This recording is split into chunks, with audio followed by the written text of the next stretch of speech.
back to our video. In this video, we'll talk about ambiguity that we take from the headlines of the news. But first of all, let us introduce our staff. Me, Alfredo. And I'm Agnes. I'm Demi. So please enjoy our presentation. In here, I want to emphasize the context of our FGD today is about headline news. English is an international language, and we already know about that, right? Yes. And English as an international language has been used to many purposes, such as in headline news. And what do you think about English as a language? I think English is a language. It talks about communication, right? Yeah. Communication? I think communication has two. Yeah. Can you please mention it? The oral and the written one, right? Yes. Oh my gosh, you're so clever. And headline news is part of written form of English. The article said whether it is spoken or written form of a language, it could have many interpretations, and it could lead to ambiguity.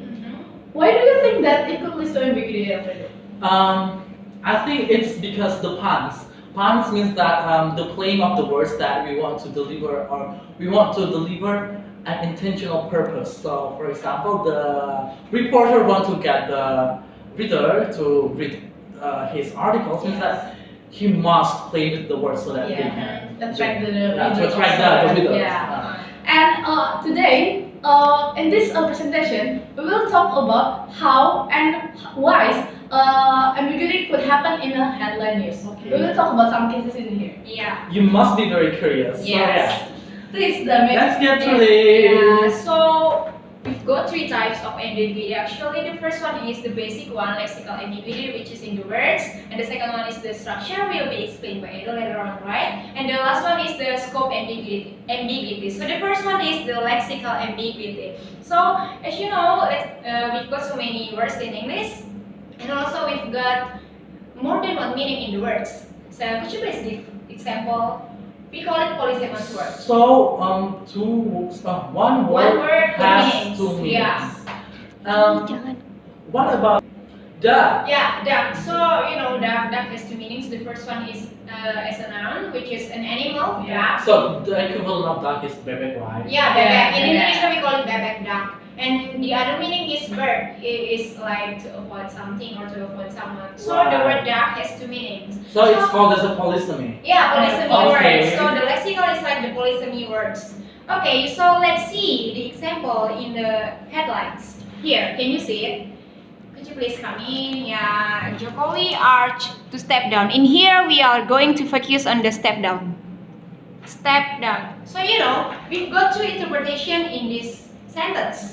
The first one is Jokowi urged to go to the lower ground. So you know, people interpret it like Jokowi go to the lower ground. Yeah. Doesn't mean that to the under the ground, but it's like he goes to environment. Oh, He okay. goes to society. Yeah. Like do the blusukan, right? Yeah, Yeah. And then the second interpretation is Jokowi urged to resign from his position. Oh my god. It's like he takes off his position as president of Indonesia. So you know, the number two could be so confusing because, and also it is incorrect because the correct one is this one. So when you read a newspaper also the headlines, you cannot focus only to the headlines, but you have to read the context because yeah, you know the intention of the writer writes to attract the reader's attention. So you know, yeah, just like what you say, the playing of the words. Okay. Next. Here, some words have more than one meaning, just like what I've explained. So, because a word can have more than one meaning, it leads to an unusual and humorous interpretation. Let's see the other example. Iraq has 6 arms. So, has Oh yeah. here is about body and also the arms. So, it's like the head of The- Iraq. Look for the head of Iraq. So, meanwhile, in here, the head is like the chief, the leader of the Okay. country, and then the arms is the weapon, the Oh. weapon. Okay. Yeah, So the gun. Yeah, Just like the just gun. like the gun. Okay, so what are the solutions to overcome this problem? So we provide 3 solutions. The first one is be aware of the frequent use of these polysemy words. The second one is be aware of the styles of the writer in writing the headlines. And the third one is, of course, you have to enrich your vocabulary and try to make it in a sentence so that you can see the context that you are talking about. Yeah, I think that's it for the lexical words. Okay, Yeah. sure. So next, we'll be talking about structural ambiguity. So we have provided you like one example for the structural ambiguity that I took from Berkeley University website. It says that enriched cow endures farmer with ox. If we see these headlines, it is already crystal clear that each word has one meaning, not two meanings. But why these headlines become ambiguous? Because if we see the focus of the structure or the focus of the, especially the prepositional with in here, we can see the different meaning. Whether the with ox refer to the cow or refer to the farmer. So here, two interpretations that may occur when we talk about the headlines that focus with the prepositional with. The first is, it is farmer with ox that enraged cow endures. The second, it is farmer that enraged cow endures with ox. We can see the difference between them. The first one, the with ox, prepositional with, is the agent of the farmer. Meanwhile, in the second one, the with, or the prepositional with plus ox, it is the agent of injures. When let's focus the first to the number one.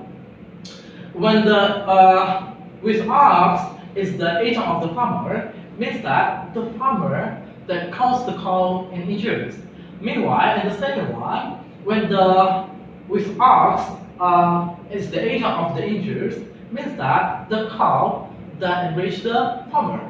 So that's the difference between them.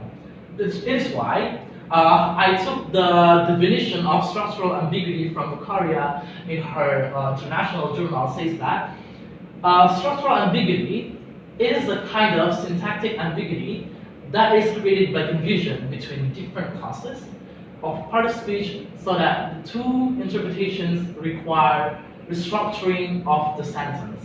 So I underline the word restructuring. Why I say restructuring? Because when we read the headlines I have shown you before, all people or each individual has different interpretations because they have different focus of each words or each phrase, should I say. So how we solve it, or how we provide evidence, or how to make it clear, we have to restructuring by making three diagrams. So this is how we do it. Well, actually, the three diagrams is one of so many ways to give evidence about the clarity of the headlines. Which one is actually correct? Well, in this context, the correct answer is the first. So going back to the slides before, I'm sorry. So the correct one is the first one, meaning that a cow is angry. A cow which was angry injures a farmer which holds an ox. So that is the meaning of the headlines. So we can see from this diagram, the first diagram, as I have stated to you before, injures in here is a verb. And then the with ox in here refers to the farmer. When we read this, injured cow injures farmer with an ox. Meaning that the with ox is fixed with the farmer or belongs to the farmer by seeing this diagram. You may zoom in, and then the second diagram, we can see that the with ox is belong to the injures itself, not to the farmer, because injures is doing by the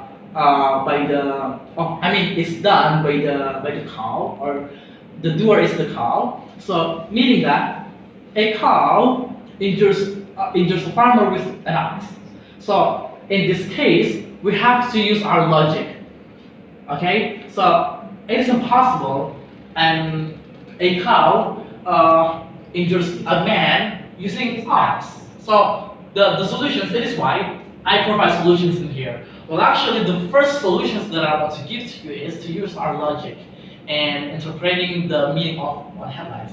And then the second one is enriching ourselves in the realm of meaning probabilities of lots of words through reading a lot. So I emphasize in here is the word reading. the word reading is a tangible action that we can do to broaden our knowledge about meaning. As Dara has mentioned before, that one word has the possibility to have many meaning or interpretations. It is why we have to immerse ourselves with so many vocabularies. And then the second one, we can see that we can use the sense of phonetical realization. Back to the diagram, we can distinguish these two diagrams by using phonetical realization. You can hear me. In which cow induce farmer with an ox. You can differentiate with the second one. In which cow induce farmer with ox. So the first one, I give space between cow and induce. In which cow induce farmers with ox. Meanwhile, the second one, I give the space between farmer and with ox. So it becomes like this. The second diagram, yeah? In which cow induce farmer with ox. So by having phonetical realization sense, we can differentiate the interpretations, and we can see which one is actually has logical meaning, or yeah.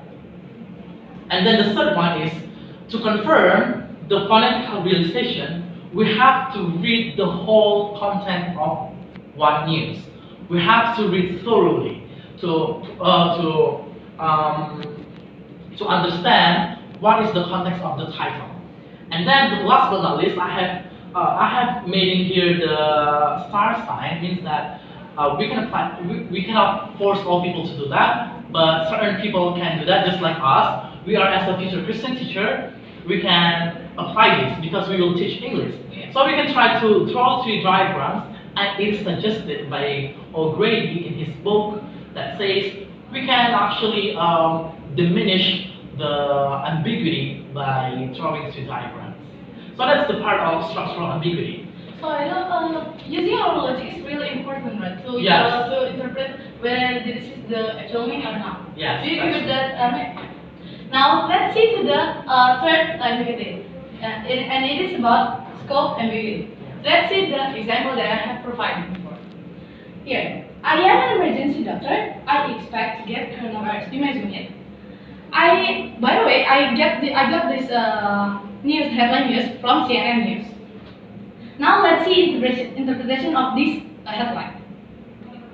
The first one is I'm quite immune since I am an emergency doctor.